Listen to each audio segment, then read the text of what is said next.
What's good, YouTube? It's your boy jay2swifty. Know what I'm saying?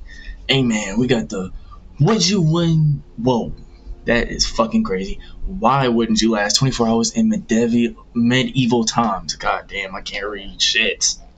Medieval times. You know, I've seen some TikToks on people wanting to live back in these times. And to all those people, you guys are fucking crazy. And you guys are definitely a hazard to the nation. So, just putting it out there.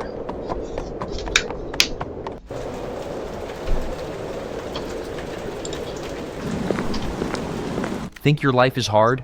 You wouldn't last a single day in medieval times. Modern comforts have made us soft, and what medieval people dealt with daily would shock you to your core. Let's talk about medieval food.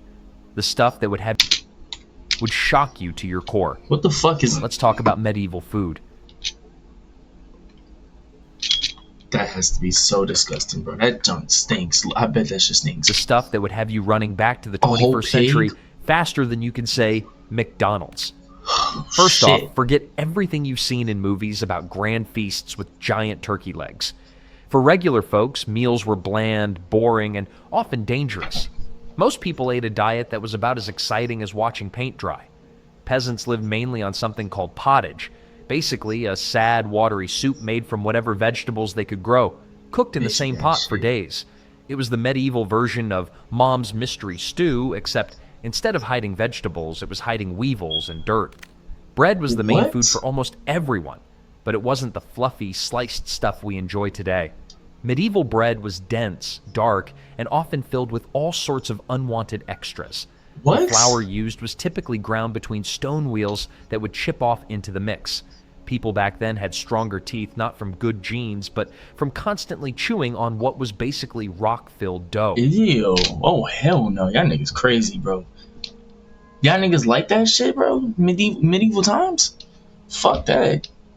Hell no, bro. Fact. Much of the bread contained ergot, a What the fuck is fungus that? that grows on rye. Ergot poisoning caused hallucinations, burning sensations, and sometimes death.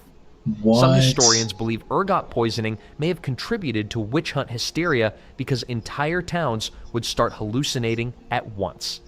Imagine thinking your neighbor is a witch when really your baker just needed to clean his equipment. Meat was a luxury for most people. When they did get it, it was often borderline rotten because there was no refrigeration. That's to mask crazy. the taste of spoiling meat, they used heavy spices, if you could afford them. Otherwise, you just held your nose and hoped for the best. The 5-second rule in medieval times was more like the 5-day rule. The worst part? You couldn't even wash down this awful food with water because drinking it would make you sick. Most water sources were contaminated with human waste and other nasty stuff.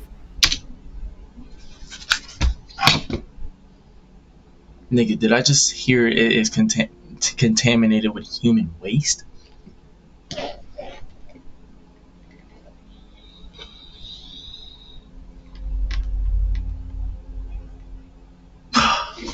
Nigga, my stomach hurt. Nigga, what? Instead, everyone, including kids, drank beer or ale. Not the strong stuff we have today, but a weaker version that was safer than water because the brewing process killed germs. One study found that the average medieval peasant consumed about 8 pints of ale per day. Children as young as 5 regularly drank ale with every meal. Medieval kids didn't need to fake IDs to drink. They needed them to get water instead. Fish was another common food, but usually preserved by drying or salting since fresh fish spoiled quickly. People living by the coast might get fresh fish, but for inland dwellers, fish arrived days or weeks old. The smell alone would knock you out. By now, your stomach is probably turning, which brings us perfectly to the next medieval horror. For the average person, going to the bathroom meant using a chamber pot, basically just a bowl or bucket kept under the bed. Once filled, you'd either empty it yourself or wait for someone to collect it. Wait for someone to collect it? What the fuck they gonna do with it? Use it to fucking eat? Where did they empty it? Usually right out the window and into the street below. The medieval version of look out below wasn't about falling objects, but falling feces. The common practice in towns was to simply shout, "Guardy Lou!" before tossing waste from upper windows. This warning came from the French phrase garde à l'eau, meaning watch out for the water. Of course, by water, they meant something far less pleasant. This practice was so common that in some medieval cities, the rule was that waste could only be thrown from windows after 10 at night. If you were lucky enough to visit a castle, you might encounter something called a garderobe, essentially a hole in a stone seat that dropped waste straight down the castle wall. In Dover Castle, archaeologists found a garderobe that dropped waste nearly 70 feet. Kings and queens might have had thrones, but their toilets were just holes with the draft. For those who couldn't wait to get home to their chamber pot, the options were grim. Public areas often had designated spots where people would relieve themselves, creating what we'd now call open sewers. In London, there were places called common privies built over rivers, but these were few and far between. The job of collecting and disposing of human waste fell to workers with the unfortunate title of gong farmers. These brave souls would collect waste from cesspits and take it outside the city walls. They could only work at night, and the smell clung to them so badly they weren't allowed in public gathering places. Despite the awful conditions, gong farmers were actually paid quite well, about 4 times what an ordinary laborer made. The smell of medieval cities was legendary. Fuck that. I'm the not River Thames. Nigga, would y'all really do this? Would y'all really do that though, bro? Like, would you really have a job on where you just get all these feces and shit, you know, and sell it or whatever you want to do to it, get rid of it, and you get 4 times the pay than a regular? Nigga, fuck that, bro. Nigga, I might as well fucking just continue hatching eggs or something and fucking getting $3 fucking dollars instead of fucking $6 at that time, bro. Fuck Thames in London was so polluted with waste that it was described as a monster of stink. Toilet paper? Forget about it. People used whatever was available. Leaves, moss, their left hand, or if they were wealthy, pieces of wool or hemp. The Romans had actually used sponges on sticks that they would rinse in vinegar or salt water, but that knowledge was mostly lost by medieval times. After spending a day drinking ale to avoid waterborne illness and then finding nowhere decent to relieve yourself, you'd be ready to head back to the 21st century. But the bathroom situation was just one of many brutal realities that made medieval life a daily test of survival. Forget those romantic notions of being a valiant knight or a fair maiden in a castle. In medieval times, most people worked back-breaking jobs from sunrise to sunset with barely enough pay to survive. Most people were peasant farmers who worked the land owned by nobles. Their daily routine? Wake up at dawn, work until dusk, collapse into bed, repeat until death. A typical farmer plowed fields using wooden tools pulled by oxen, planted seeds by hand, and harvested crops with basic sickles. During harvest season, peasants worked 16-hour days in the baking sun. Records from medieval England show that a typical farm worker would burn over 4,000 calories daily just from physical labor. Medieval farmers didn't need gym memberships. They just needed to survive Tuesday. For those not farming, trades and crafts offered alternative careers, though these came with their own hardships. Blacksmiths spent their days in smoke-filled forges, breathing in toxic fumes and risking burns and eye injuries. Tanners, who turned animal hides into leather, worked with urine and toxic chemicals that turned their skin yellow and gave them horrible smells that followed them everywhere. Want to become a skilled tradesperson? Better start young. Apprenticeships typically began at age 7, when children would be sent to live with a master craftsman. These young apprentices worked 6 or 7 days a week for up to 14 years before they could become journeymen. Medieval career counselors had a pretty simple job selection flowchart. Can you lift heavy things? If yes, farmer. If no, early death. Some jobs were designed specifically for the poor and desperate. Link boys were children who carried torches to light the way for wealthy people at night. Pure finders collected dog feces to sell to tanners. The pay for most jobs would barely cover basic survival. A day laborer in medieval England might earn 1 or 2 pennies per day, just enough to buy about 2 loaves of bread. Getting paid minimum wage wasn't a concept. The concept was minimum you need so you don't die before finishing your work. With such physically demanding work and poor nutrition, your body would wear out quickly. Disease was everywhere, medicine was practically non-existent, and what passed for healthcare would today be considered torture. Medieval WebMD had just one diagnosis for everything. You're probably going to die. A simple cold or flu that we treat with rest and over-the-counter medicine could be a death sentence. Without understanding of germs or infection, medieval people believed illness came from bad air or an imbalance of the 4 bodily humors: blood, phlegm, yellow bile, and black bile. Got a fever? Time for bloodletting. This involved cutting open a vein and draining blood into a bowl. Medieval doctors had one solution for everything. You've got too much blood. Let me fix that for you. Leeches were another popular treatment. These blood-sucking parasites were applied to the skin to draw out bad blood. One medical text recommended using 70 leeches at once for certain conditions. The mortality rate from disease was staggering. About 30% of children died before age 5, and the average life expectancy was between 30 and 40 years.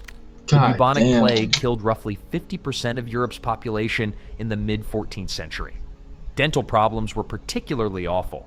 With no proper toothbrushes or understanding of dental hygiene, tooth decay was common. Medieval dentists didn't need appointments. They just waited until someone was screaming loud enough to be heard through town.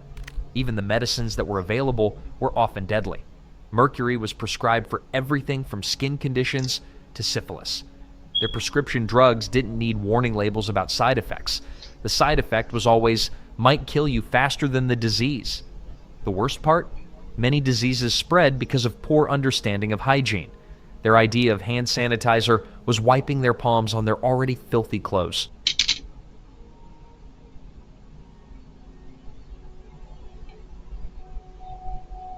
These niggas back then were nasty, bro. Which is like trying to clean a muddy shoe with a dirty sock. Even if you somehow survived all these medieval medical treatments, your troubles were far from over. Life in the Middle Ages found plenty of other ways to make each day a challenge. Justice in medieval times wasn't just blind. It was downright cruel, unfair, and often completely random.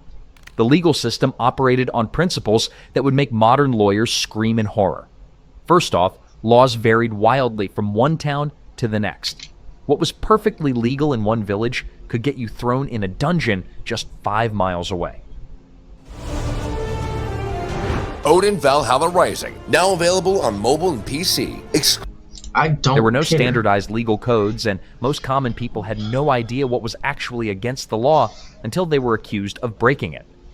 Medieval Miranda rights consisted of, you have the right to be punished. You have the right to beg for mercy. Good luck with that. The punishment rarely fit the crime. Minor offenses like stealing food when you were starving could result in having a hand chopped off. In medieval England, over 200 different crimes carried the death penalty, including cutting down a tree in the king's forest or stealing property worth more than 12 pence. Trials were nothing like our modern court system.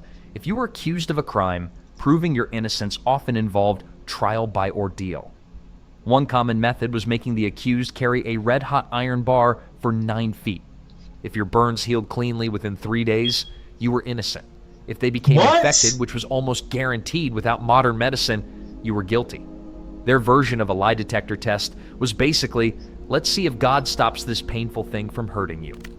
Another popular method was trial by water. The accused was tied up and thrown into a river or lake. If you sank, you were innocent. If you floated, you were guilty and Oh, wow. That's fucking not fair.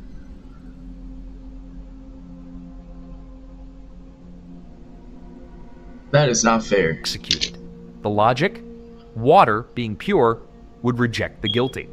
This created a literal no-win situation for the accused. What? For those found guilty, execution methods were designed to be as public and terrifying as... Bro, nigga, if that was me, nigga, what I'm doing is I'm gonna set myself free. And then I'm gonna just swim my way as far as possible, nigga, until I'm fucking out of sight, nigga.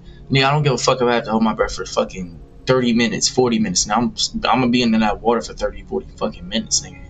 Trust me, nigga. If I'm trying to, best believe I'm gonna stay on there for 40 minutes. Shit, I'm swimming my motherfucker. I'm swimming. Nigga, you don't think I'm a fucking reptile, alligator, nigga, just swimming in that bit. Possible. Hanging was actually one of the more merciful methods.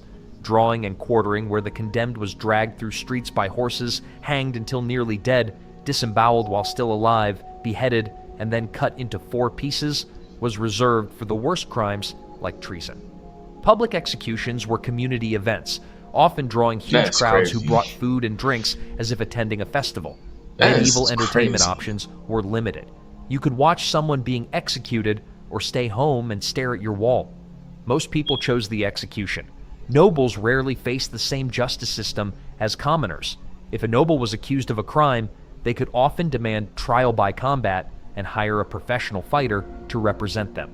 Rich criminals could also pay blood money to victims' families to avoid punishment.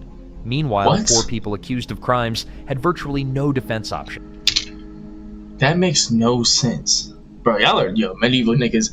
Medieval times, the niggas were dumb as fuck, bro. Bro, let me hear this To again. represent them. Rich criminals could also pay blood money to victims' families to avoid punishment. Wait, blood money? Rich criminals could also pay blood money to What the fuck is blood money? What the fuck is blood money gonna do for you? victims' families to avoid punishment. What Meanwhile, does that poor do for people you? accused of crimes had virtually no defense options. Oh, What it's about stupid, jails? so- Medieval prisons weren't meant for long-term punishment. They were holding cells until your actual punishment could be carried out. These dungeons were dark, overcrowded pits where prisoners were often chained to walls or floors. No food was provided by the state. Prisoners relied on family members to bring meals, or they simply starved. Torture was a standard part of the legal process, used not just for punishment, but to extract confessions. Devices like the rack, which stretched limbs until joints dislocated, the Iron Maiden, or a coffin-like container lined with spikes, and thumb screws which crushed fingers were used to get confessions, true or false. Make your browser fast. Make your browser safe. Most people confessed to anything just to end the torture, which usually led to execution anyway. The medieval Bro. justice system's motto might as well have been, confess or suffer, then suffer anyway. Public humiliation was a common punishment for minor offenses. Being locked in the stocks meant sitting in a public square with your head and hands trapped between wooden boards while townspeople threw rotten food, mud, and worse at you. The ducking stool was used mainly for women accused of gossiping or arguing with their husbands. They would be strapped to a chair and repeatedly dunked underwater. How long are they being dumped underwater for? Medieval law enforcement was equally primitive. That looks bad. There were no professional police. Towns hired night watchmen who were often elderly men considered too old for regular work. Their main duty was to raise the alarm if they spotted a crime or fire. Medieval cops didn't read you your rights. They just shouted, "Stop, thief," and hoped someone in the crowd would stick out a leg to trip you. Even if you were innocent, simply being accused of a crime could ruin your life. The concept of innocent until proven guilty didn't exist. Once accused, you were basically presumed guilty, and the burden was on you to somehow prove otherwise through these horrific ordeals or trials. If the legal system didn't kill you, perhaps you'd survive long enough to experience another medieval terror. Medieval warfare was nothing like what you see in movies. Forget Duh. glorious battles with Oh, shining really? knights charging across open fields. Let Real me know. medieval combat was chaotic, brutal, and almost certainly fatal for the average person. Wars Really? happened constantly. During the 100 Years' War between England and France, fighting dragged 100 on from 1337 to 1453. That's Damn. 116 years of on and off conflict. The average medieval person would experience multiple wars during their lifetime, unlike today where many people live their entire lives without seeing combat firsthand. Let's talk about armor. Only the wealthiest knights could afford full plate armor, which cost roughly the equivalent of a modern sports car. A complete set of plate Nigga, bro, what? Of a modern Armor? sports car. Bro, a modern sports car is expensive as fuck. Nigga, and the same amount back then? Nigga, that's like, nigga, you're a trillionaire, nigga. cost roughly the equivalent of a modern sports car. A complete set of plate armor represented about 2 to 3 years worth of income for a skilled craftsman. Most soldiers wore padded cloth garments called gambesons. perhaps with a few metal plates sewn on if they were lucky. Knights in shining armor were the medieval version of people with expensive sports cars. Rare, showing off, and probably compensating for something.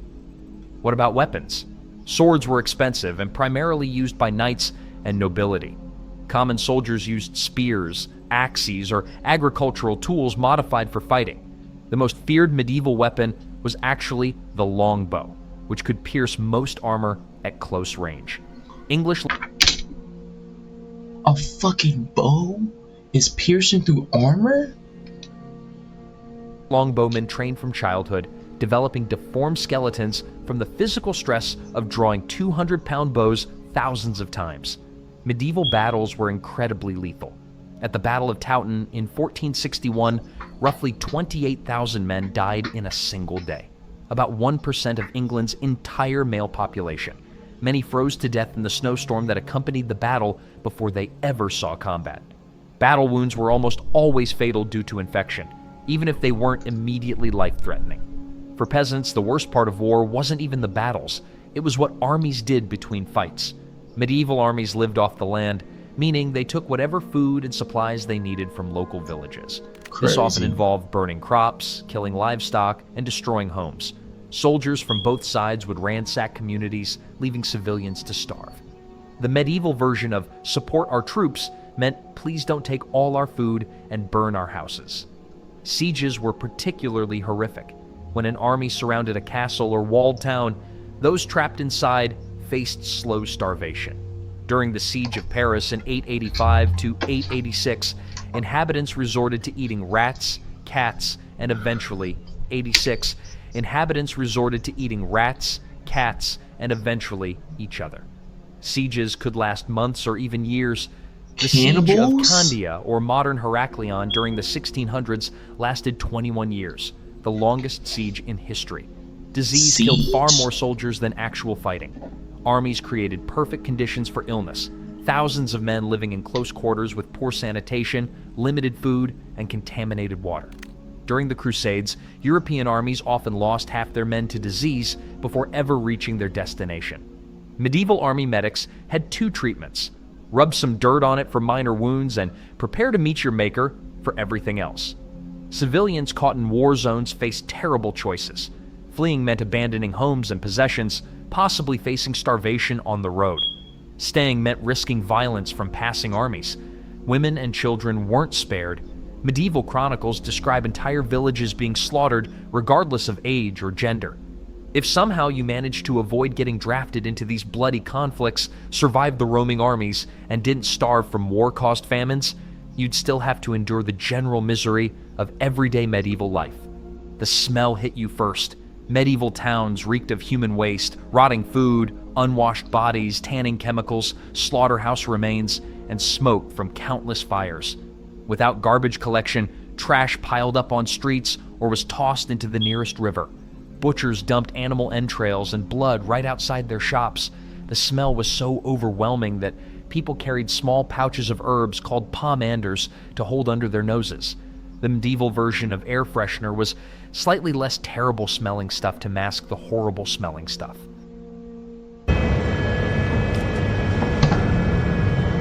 Nigga, this game is ass, bro. Why am I getting it, bro? Personal hygiene was practically non-existent. Most people bathed only a few times a year, usually in spring and at the end of summer. Many believed that bathing opened the pores and allowed disease to enter the body. During winter months, people might go 4 to 5 months without washing. Head lice were so common that special combs for removing them were standard grooming tools. Medieval dating profiles would have included only moderate lice infestation as a major selling point. Clothing was uncomfortable, rarely washed, and worn until it fell apart. Undergarments were made of rough linen that irritated the skin. Outer garments were heavy wool that itches constantly. Both rich and poor typically owned only 2 or 3 sets of clothes total. Shoes were made of thin leather with flat soles that provided no protection from the elements. The language barrier would be nearly insurmountable. Middle English from the 1400s sounds almost like a foreign language to modern English speakers. Common phrases like "Wyatt is thin nama" or "What is your name?" would be incomprehensible. You'd struggle to understand others, and they'd think you were speaking gibberish. Privacy didn't exist. Most households consisted of one room where everyone ate, worked, and slept together. Beds were... Holy shit. There's like big ass thunders, like big ass thundering outside right now. Scared the shit out of me. shared by multiple family members, and It's sometimes happening right travelers would share beds with strangers at inns. Even wealthy homes had servants present at all times, including during private moments. Entertainment options were limited and often violent. Public executions drew large crowds and were treated as festivals. Animal baiting, where dogs would attack chained bears or bulls, was popular. Less violent options included watching traveling performers or listening to bards tell stories, but these were infrequent treats. The social hierarchy was rigid and unforgiving. The feudal system meant everyone had a fixed place, and social mobility was nearly impossible. About 90% of the population were peasants who owned nothing and worked land belonging to nobles. Moving up in the station or changing occupations rarely happened. Knowledge was limited, and superstition filled the gaps. Most people believed in witches, demons, and magical creatures. Medical problems were attributed to evil spirits, bad air, or astrological influences. A solar eclipse could send an entire town into panic, believing the world was ending. Medieval fact-checking consisted of asking the oldest person in the village if they'd heard the same thing before. Communication was slow and unreliable. News traveled at the speed of a walking messenger or horseback rider. Information from 50 miles away might take days to arrive, and news from other countries could take months, if it arrived at all. By this point in our journey through medieval horrors, you'd be desperately searching for a way back to your comfortable modern life with its antibiotics, indoor plumbing, human rights, and deodorant. The past may seem romantic in books and movies, but the reality of medieval life was a daily struggle that few of us modern humans could endure even for a day. What are you still doing? Bro, fuck you, man. Fuck ass commercial. That is disgusting. That is crazy. Man, I definitely would not survive in that condition. Fuck that, man. That shit's actually disgusting. Like, people living in that time, like, man, salute to those who, I mean, I don't know, man. I almost fucking threw up, nigga. My stomach started hurting, bro. Anyway, bro, I hope you guys liked the video. Comment down below, subscribe, and I'll see you guys in the next video. What do you guys think about the medieval times? Comment down below, man.